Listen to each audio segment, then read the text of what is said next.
السلام علیکم ورحمۃ اللہ وبرکاتہ۔ لک الحمد یا اللہ والصلاة والسلام علی رسول اللہ صلی اللہ تعالی علیہ وسلم۔ جھوم جھوم کر درود پاک پڑھی۔ اللہم صلی علی سیدنا و شفیعنا نبینا مولانا محمد بارک وسلم صلاۃ و سلام علیک یا رسول اللہ صلی اللہ تعالی علیہ وسلم۔ معزز سامعین کرام، میں نے کل اللہ تعالیٰ کے بارے میں کچھ عقائد کے تعلق سے گفتگو کی تھی، اور مختصر سے لفظوں میں مختصر حالات، مختصر بیانات آپ تمامی حضرات کے سامنے پیش کر رہا ہوں۔ جو اور بھی کچھ اگر اس میں مزید معلومات کی ضرورت ہو تو آپ کمنٹ باکس میں آپ سوال کر سکتے ہیں، انشاءاللہ اس کا مفصل اور مدلل جواب دینے کی کوشش کی جائے گی۔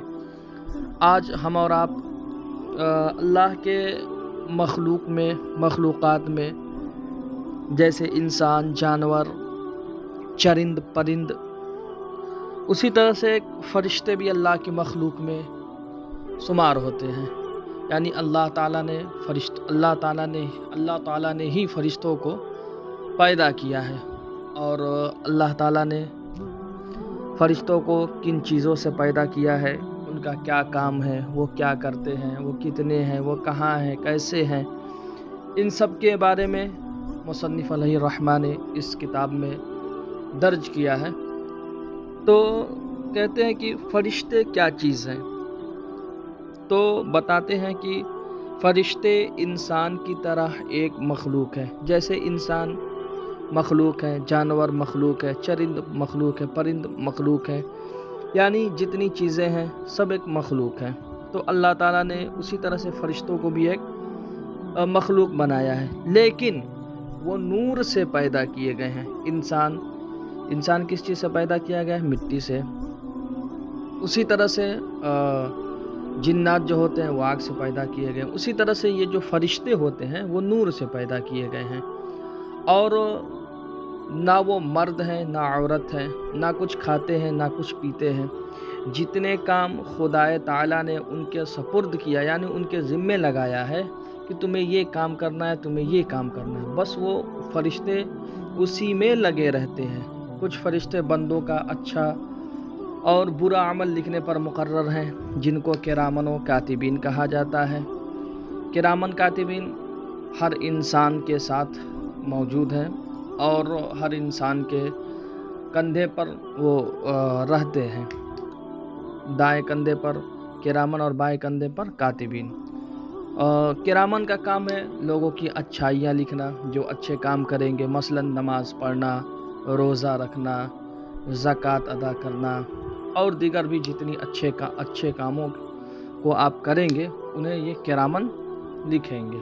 اور کاتبین کا کام ہے کہ جو آپ برے کام کریں گے، مثلا ناچ گانا بجانا، ماں باپ کو تکلیف دینا، اور بھی بہت سی برائیاں ہیں جن کو شمار کرنا اس مختصر سے وقت میں ممکن نہیں ہے۔ تو کرامن اور کاتبین کا کام کیا ہے؟ اچھا اور برا عمل لکھنا۔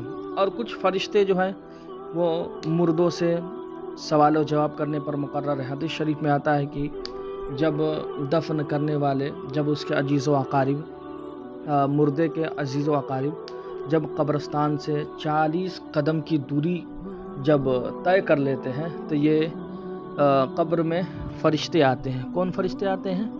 منکر و نکیر، جن کا نام منکر و نکیر ہے۔ حدیث شریف میں آتا ہے کہ اگر بندہ اچھے اعمال کیے ہوں گے تو اس کے پاس اچھی خوبصورت شکل لے کے آئیں گے، اور بندہ اگر برے اعمال کیے رہے گا تو اس کے پاس بری شکل میں نیلی آنکھیں، ڈراؤنی شکل لے کے آئیں گے، اور اس سے سوال کریں گے۔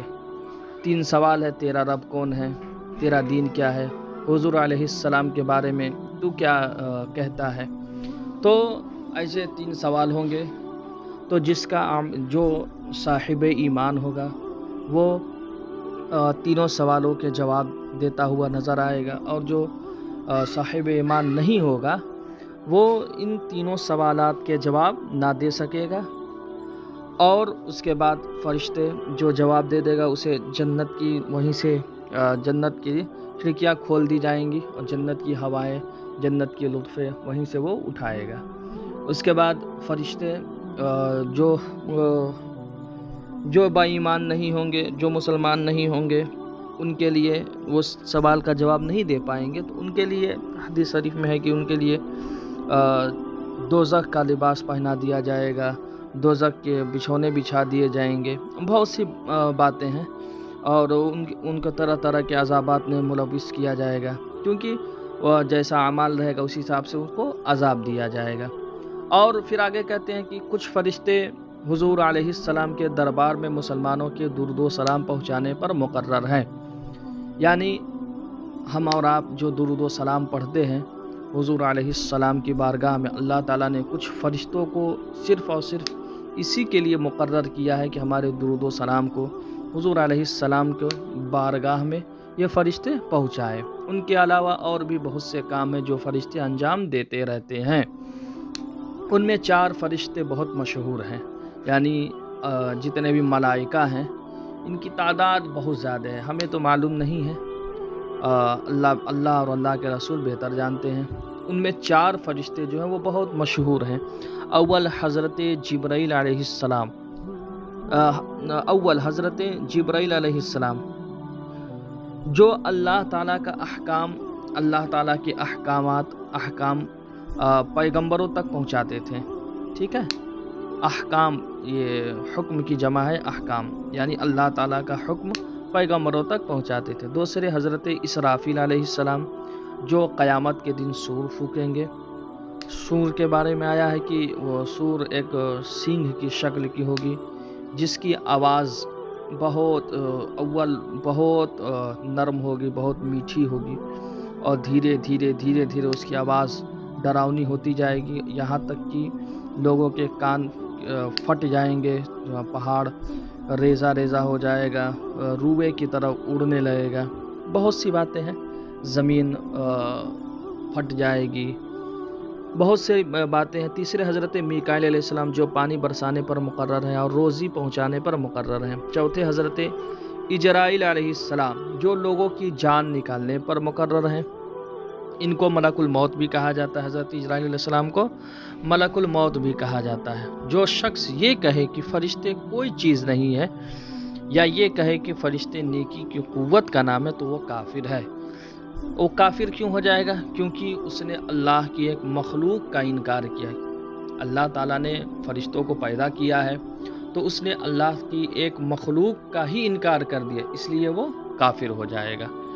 اس کے بعد ہے خدا تعالیٰ کی کتابیں، یعنی کتاب کی جمع ہے کتابیں، یعنی اللہ تعالیٰ کی کتابیں کتنی ہیں؟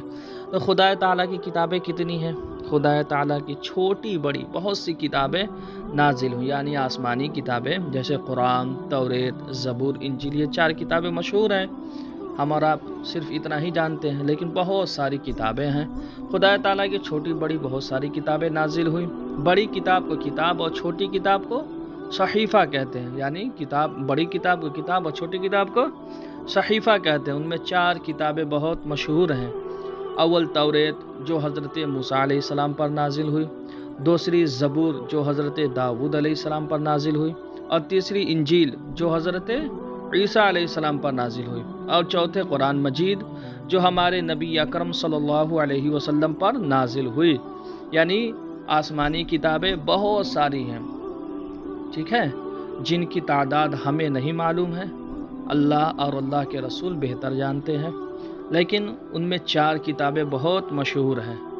بڑی کتاب کو کتاب اور چھوٹی کتاب کو صحیفہ کہتے ہیں۔ 4 کتابیں بہت مشہور ہیں۔ اول توریت جو حضرت موسیٰ علیہ السلام پر نازل ہوئی، دوسرے زبور جو حضرت داؤد علیہ السلام پر نازل ہوئی، تیسرے انجیل جو حضرت عیسیٰ علیہ السلام پر نازل ہوئی، اور چوتھے قرآن مجید جو ہمارے نبی اکرم صلی اللہ علیہ وسلم پر نازل ہوئی۔ اس کے بعد کہتے ہیں پورا قرآن مجید ایک دفعہ نازل ہوا یا تھوڑا تھوڑا، یعنی قرآن کے 30 پارے ہیں، تو 30 پارے جب وہ نازل ہوئے مکمل قرآن، تو وہ تھوڑا تھوڑا نازل ہوا یا ایک ہی دفعہ اکٹھا نازل ہو گیا؟ تو وہی بتا رہے ہیں کہ پورا قرآن مجید ایک دفعہ اکٹھا نازل نہیں ہوا، بلکہ ضرورت کے مطابق 23 برس میں تھوڑا تھوڑا نازل ہوتا رہا۔ اس کے بعد کہتے ہیں کیا قرآن کی ہر سورت پر ایمان لانا ضروری ہے؟ تو ہاں، قرآن کی ہر سورت اور ہر آیت پر ایمان لانا ضروری ہے۔ اگر ایک آیت کا بھی انکار کر دے یا یہ کہے کہ قرآن جیسا نازل ہوا تھا اب ویسا نہیں ہے بلکہ گھٹا بڑھا دیا گیا ہے، تو وہ کافر ہے، کیونکہ قرآن جو ہے یہ کلام الہی ہے اور اس کا حفاظت کرنے والا خود رب قدیر ہے۔ تو اللہ جس کی حفاظت کرے اسے کوئی گھٹا بڑھا سکتا ہے؟ کبھی نہیں گھٹا بڑھا سکتا ہے۔ تو اس لیے قرآن جیسا نازل ہوا تھا قرآن ویسا اب بھی ہے اور صبح قیامت تک ویسا ہی رہے گا انشاءاللہ۔ اب کل رسول اور نبی اور ہمارے نبی کے کچھ خصوصیات کو بتایا جائے گا۔ دعا ہے پروردگار عالم سے کہ جتنی گفتگو میں نے کی اگر اس میں سے کہیں بھول چوک ہوئی ہو یا اللہ تو اسے درگزر عطا فرما، اور ہم سب کو نیک اعمال کرنے کی توفیق و رفیق عطا فرما، اور ہمارا خاتمہ ایمان پر عطا فرما۔ یا اللہ ہم سب کو اہدنا صراط المستقیم کا مسافر بنا دے۔ السلام علیکم ورحمۃ اللہ وبرکاتہ۔